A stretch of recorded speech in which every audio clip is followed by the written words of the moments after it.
অনেকেই ডিসিশন নিয়েছেন যে এখন একটা Realme C75 এই মোবাইলটি কিনবেন। এই মোবাইলটি যেই পরিমাণে হাইপ তৈরি করেছে অথবা এই মোবাইলটি যেই পরিমাণে অ্যাড তারা লঞ্চ করতেছে, আপনি টিকটকে ঢুকেন, ফেসবুকে ঢুকেন, যেখানেই ঢুকেন প্রচুর পরিমাণে অ্যাড এই মোবাইলটার, এবং বিভিন্ন ইনফ্লুয়েন্সার দিয়ে এই মোবাইলটি যে পরিমাণে অ্যাড তারা দেখাচ্ছে এবং যেই পরিমাণে পজিটিভ দিক দেখাচ্ছে, মনে হচ্ছে এই মোবাইলটা ভ্যালু ফর মানি।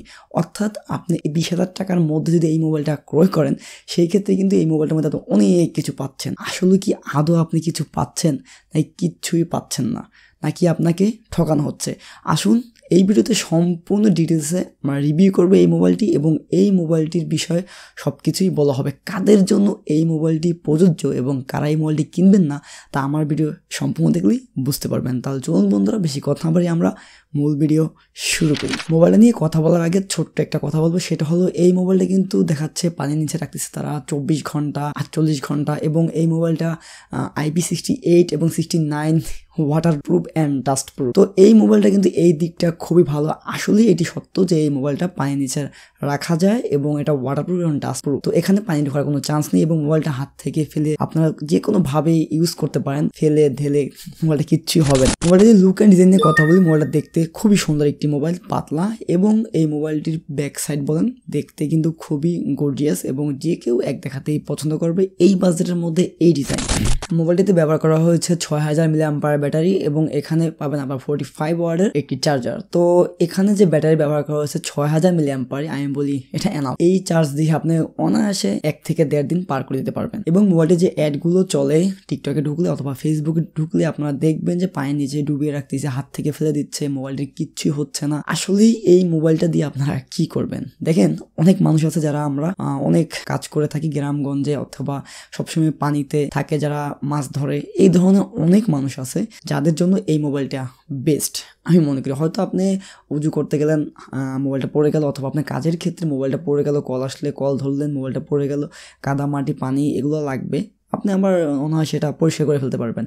এই ধরনের যে একটা আমাদের কাস্টমার বেজ আছে, এদেরকেই টার্গেট করে এই মোবাইলটা বানানো। এখানে আমি দেখতেছি অনেক রিভিউয়ার আছে যারা এমন এমন রিভিউ দিয়েছে যা দেখলে মনে হয় যে এই মোবাইলটা এই টাকার মধ্যে ভ্যালু ফর মানি। আসলে আমি এটা বলবোই না, কারণ এখানে যে চিপসেটটি ব্যবহার করা হয়েছে সেটা একটা মিডিয়াটেকের chipset Helio G92 Max। Helio G92 এটাকেই আবার ঘুরি পেঁচে নাম দিয়েছে Helio G92 Max। যাই হোক, এটার পারফরমেন্স আপনারা এর আগে অনেক মোবাইলে দেখেছেন। আমরা 10 থেকে 12,000 টাকার যে মোবাইলগুলো রয়েছে বিভিন্ন কোম্পানির, সেগুলোর মধ্যে কিন্তু এই প্রসেসর আমরা ব্যবহার করতে দেখেছি। সেখানে একটা 20,000 টাকার মোবাইলের মধ্যে কিভাবে এই প্রসেসর ব্যবহার করে, আসলে এটা আপনার গেমিং বেস করে অথবা আপনার পারফরমেন্স বেস করে কিন্তু এই মোবাইলটা বানানো হয়নি। আপনারা যদি ভিডিওটা মনোযোগ সহকারে দেখেন তাহলে বুঝতে পারবেন যে মোবাইলটা আদৌ কি আপনার জন্য প্রযোজ্য কি না। পারফরমেন্স বেস করে যদি বানাতো তাহলে কিন্তু এখানে আরো আপডেট কোনো প্রসেসর এই প্রাইসের রেঞ্জের মধ্যে ব্যবহার করতে। আপনি অন্য কোম্পানিতে বা অন্য যে মোবাইলগুলো আছে সেগুলো যদি দেখেন 20,000 টাকার রেঞ্জের মধ্যে ভালো ভালো প্রসেসর এর থেকে ব্যবহার করে। কিন্তু এই মোবাইলটা যেই অডিয়েন্স টার্গেট করে বানানো হয়েছে সেটা হলো আপনার যারা মোবাইলটা পানিতে ফেলতে পারবে এবং কাদার মধ্যে ফেলতে পারবে, বিভিন্ন ধুলাবালির মধ্যে ব্যবহার করতে পারবে, কিন্তু মোবাইলটা আর কিচ্ছুই হবে না। কিন্তু এই ধরনের মানুষ কোনো গেমিং করবে যে এই ধরনের কিছু না। এই প্রসেসর দিয়ে আপনারা কিন্তু অনায়াসেই বিভিন্ন সোশ্যাল মিডিয়া এবং ফেসবুক, ইউটিউব এগুলো খুব ভালোই আপনারা ব্যবহার করতে পারবেন। তবে ইউটিউবের মধ্যে 4K যদি আপনি চালাতে চান সেই ক্ষেত্রে কিন্তু খুব ভালোই লেকের দেখা পাওয়া যায়। তো আপনি 1080p খুব অনায়াসে স্মুথলি এখানে রান করতে পারবেন। এবং টুকটাক যে অ্যাপ ওপেনিং ক্লোজিং খুব স্মুথ ছিল, মোটামুটি খারাপ না। তবে এই প্রসেসরের আমরা বিগত যে হিস্ট্রি সেটা যদি দেখি তাহলে কিন্তু এই প্রসেসরটা কিন্তু খুব ভালো পরিমাণে লেক করে। তো ডিসপ্লে হিসেবে ব্যবহার করা হয়েছে IPS LCD প্যানেল, যা 90Hz রিফ্রেশ রেট এখানে আছে, এবং এখানে আপনারা পাবেন 690 নিট পিক ব্রাইটনেস। সানলাইটের মধ্যে খুব ভালোই এটা সমস্যা হয় দেখতে। তো আপনারা যদি ডাইরেক্ট সানলাইটে দেখেন সেই ক্ষেত্রে কিছুটা প্রবলেম হতে পারে, এবং এমনি কোনো সমস্যা নেই, আপনি খুব ভালোই এটা ব্যবহার করতে পারবেন। তো এখানে যদি অ্যামোলেড ব্যবহার করতো তাহলে তো কোনো কথাই ছিল না, এবং সাইড মাউন্ট ফিঙ্গারপ্রিন্ট আছে, এবং এর ডিসপ্লেতে কিন্তু আপনারা অলওয়েজ অন ডিসপ্লে পাবেন একটা কিছু সময় থাকে, এটা হয়তো 15 সেকেন্ড, আমি সঠিক জানি না। তো এটা রিয়েলমিরই একটা সফটওয়্যার সিস্টেম। তো IPS ডিসপ্লের মধ্যে আপনারা কিন্তু এখন পেয়ে যাচ্ছেন অলওয়েজ অন ডিসপ্লে, 15 সেকেন্ডের জন্য হলেও তো পাচ্ছেন। তো আমি মনে করি 20,000 টাকার রেঞ্জের মধ্যে যদি আপনি IPS LCD প্যানেল দিয়েই থাকেন সেক্ষেত্রে কিন্তু 120 রিফ্রেশ রেটটা দেওয়া দেওয়া আমার মনে হয় দরকার ছিল, তাহলে কিন্তু আর একটু স্মুথ পারফরমেন্স আমরা এখান থেকে পেতাম। মেইন ক্যামেরা হিসেবে ব্যবহার করা হয়েছে এখানে 50 মেগাপিক্সেলের ক্যামেরা, যা দিয়ে আপনি ভিডিও রেকর্ডিং করতে পারবেন 1080p, যা 30 fps।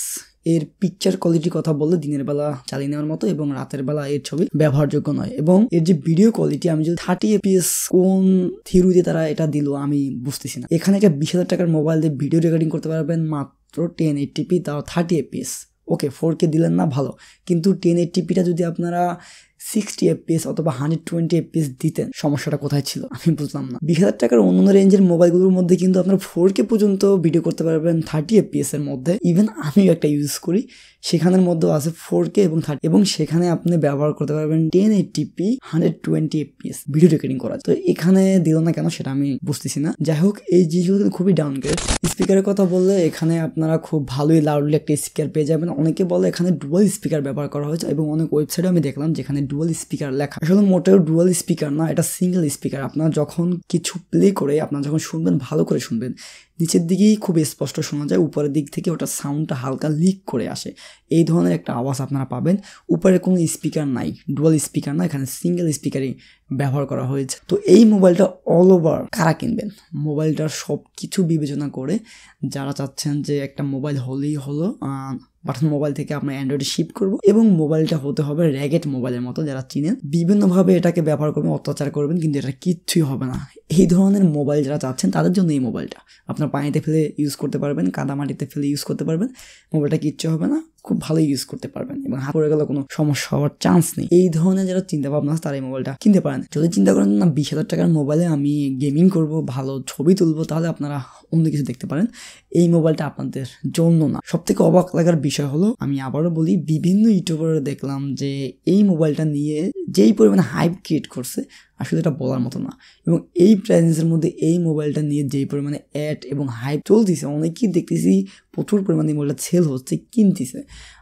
কোন অ্যাঙ্গেল থেকে কিনতেছে সেটা বুঝতে না, পানির মধ্যে ভিজিয়ে রাখতেছে। আপনি কি মোবাইল কিনে পানির মধ্যে ভিজিয়ে রাখবেন সবসময়, সেটা তো আমি জানি না। মোবাইল তো কিনে কেউ পানির মধ্যে ভিজিয়ে রাখে না, অথবা প্রবলেম, এটা মোবাইল ইউজ করবো আমরা, হঠাৎ করে হয়তো পানি ছিটাপিটা লাগলে এইটার জন্য হয়তো আমরা এটাকে সেফটি হিসেবে রাখতে পারি, তাই বলে এমন না যে পানির মধ্যে এটা ভিজিয়ে রাখবো। তো আমার মনে হয় রিয়েলমি এই মোবাইলটা কিছু সংখ্যক অডিয়েন্স টার্গেট করে বানানো, যাদের এই ধরনের একটা মোবাইল দরকার। তো বন্ধুরা, এই ভিডিও যদি আরো কোনো প্রশ্ন থাকে অবশ্যই কমেন্ট করতে পারেন, আমি প্রত্যেকটি কমেন্টের উত্তর দেবো। দেখা হবে অন্য কোনো ভিডিওতে, সে পর্যন্ত ভালো থাকবেন, সুস্থ থাকবেন। আর হ্যাঁ, এখন যারা আমার চ্যানেলটি সাবস্ক্রাইব করেননি অবশ্যই ওই লাল জায়গায় গুঁতো দিয়ে সাবস্ক্রাইব করে ফেলুন।